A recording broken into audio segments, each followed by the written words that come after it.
Hello po mga kababayan, mga tambay, si Kamanong po. Nagbabalik po muli para po magkomento po sa inyo ulit. Sana po nasa mabuti po tayong kalagayan mga kababayan. Magandang umaga po, tanghali, hapon, gabi, madaling araw po sa atin lahat. Saan man sulok ng ating bansa o mundo tayo naroon, naway maingatan po tayong lahat mga kababayan.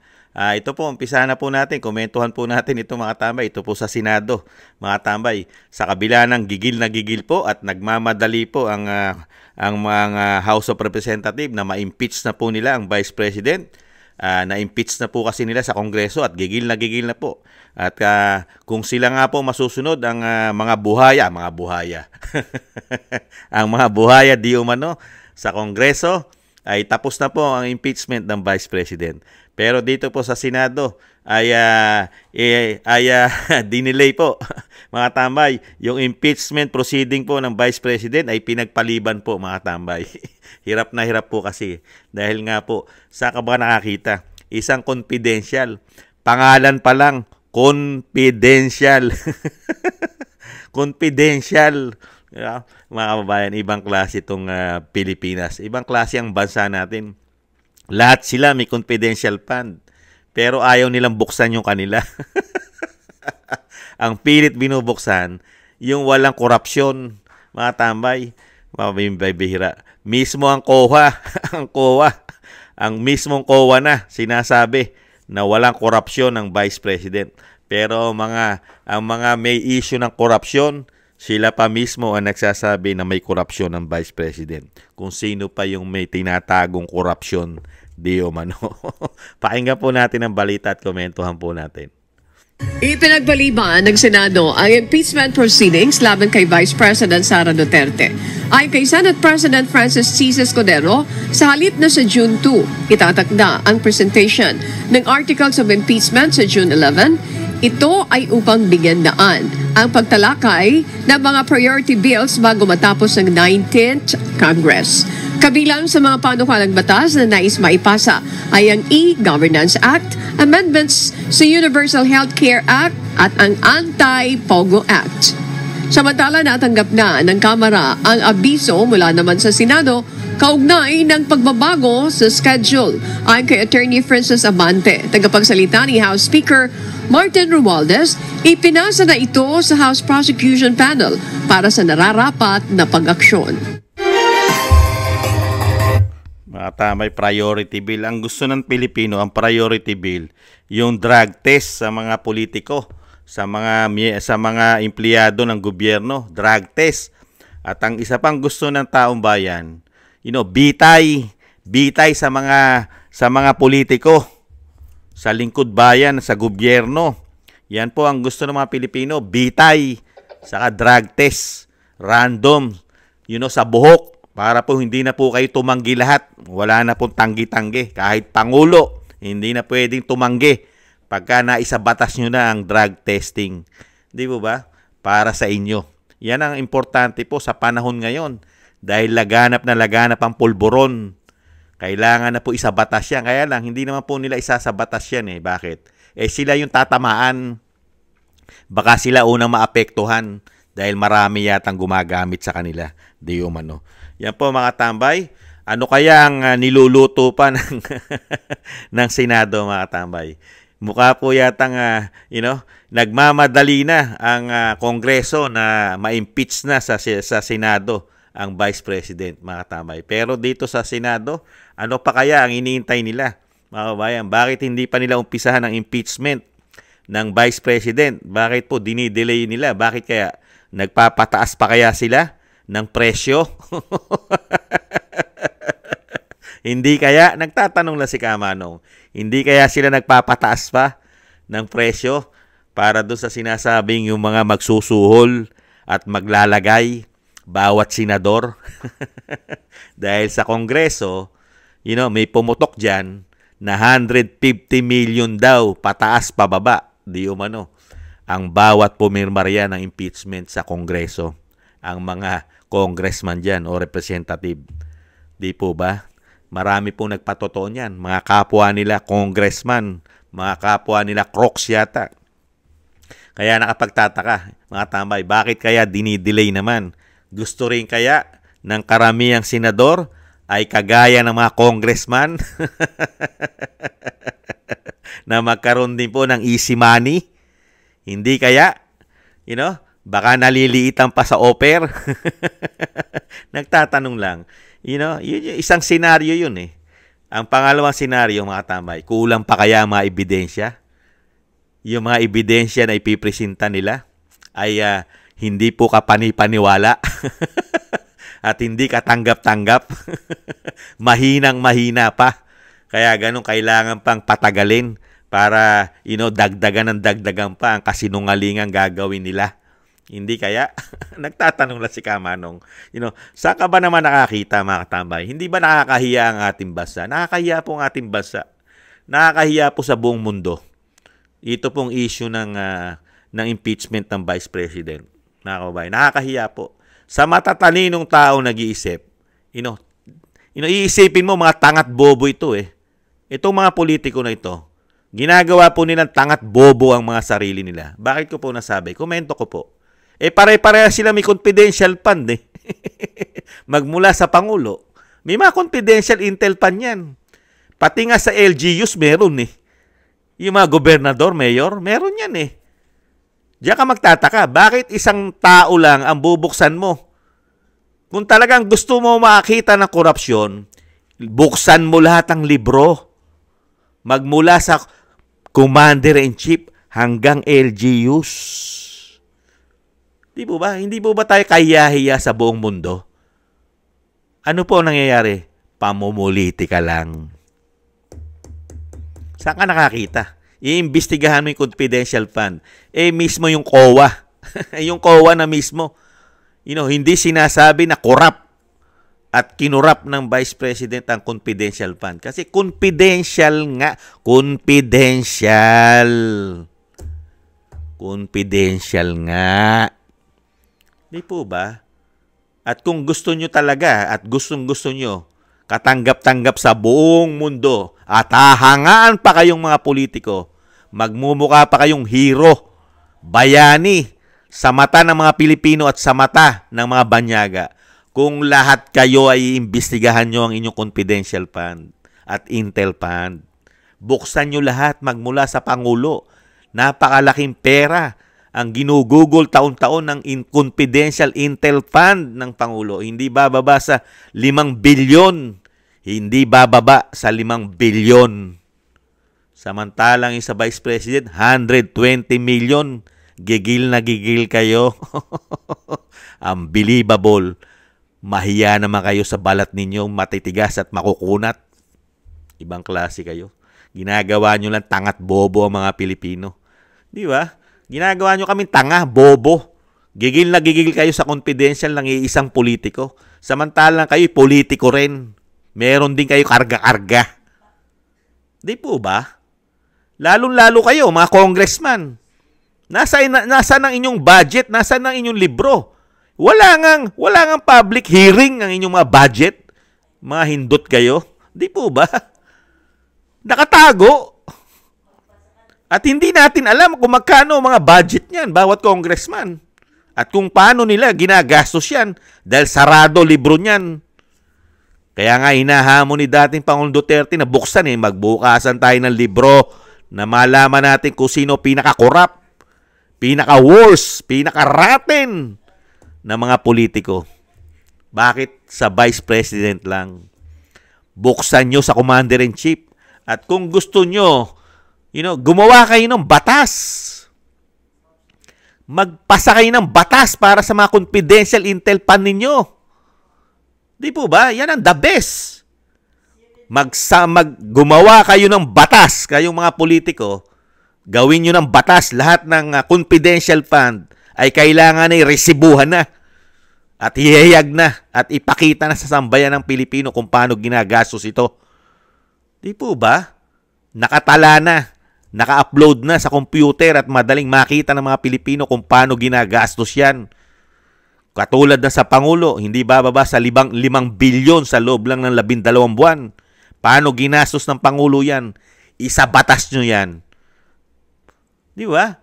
Para maging parehas at makita ng taong bayan kung paano nyo inuubos o niwawaldas ang pera ni Juan de la Cruz, ang tax ni Juan de la Cruz. Isa batas nyo yan. Di ba? Pati kayo lahat na ay masilip namin kung saan nyo dinadala intel at confidential fund ninyo, mga politiko. Di po ba? At makita natin kung saan nila ginagamit yan. Di po ba? Kasi 12 buwan lang yan, 12 months. Katulad lang sa Pangulo, 5 billion o 4.5 billion, hindi bababa. Grabe. Baka nga umabot pa ng 10 billion yan, di umano. Grabe, di po ba? Napakaraming pera niyan sa loob lang ng isang taon. Wala po bang korupsyon yan? Mga congressman, senador? Kaya mapapahiya lang kayo eh. Kahiya-hiya lang kayo. Naturingan kayong mga abogado, karamihan dyan abogado.